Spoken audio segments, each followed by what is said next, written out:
సౌందర్యలహరి స్తోత్రం అవతరించటానికి వెనకాల మన దత్తస్వామి అనుగ్రహం పూర్ణంగా ఉంది. ఒక దివ్య సంకల్పం ఉంది. హయగ్రీవ స్వామి బోధించిన ఈ దివ్య స్తోత్రాన్ని శివపార్వతుల అనుగ్రహంతో శ్రీ ఆదిశంకరులు అందుకొని రచించి మనకు అందించారు.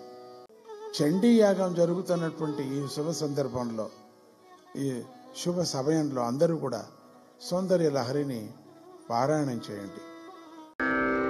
ఓం శివశక్త్యా యుక్తో యది భవతి శక్తః ప్రభవితుం న చేదేవం దేవో న ఖలు కుశలః స్పందితుమపి అతస్త్వామారాధ్యాం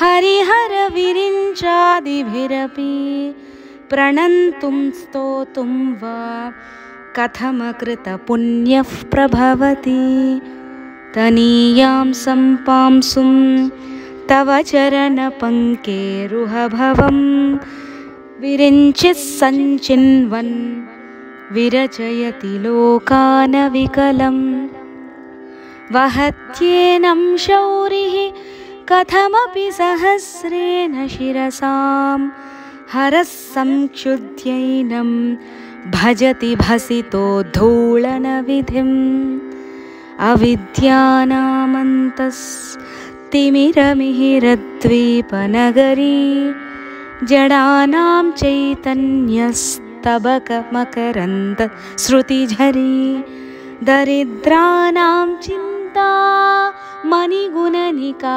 జన్మజలధౌ నిమగ్నానాం దంష్ట్ర మురరిపువరాహస్య భవతి.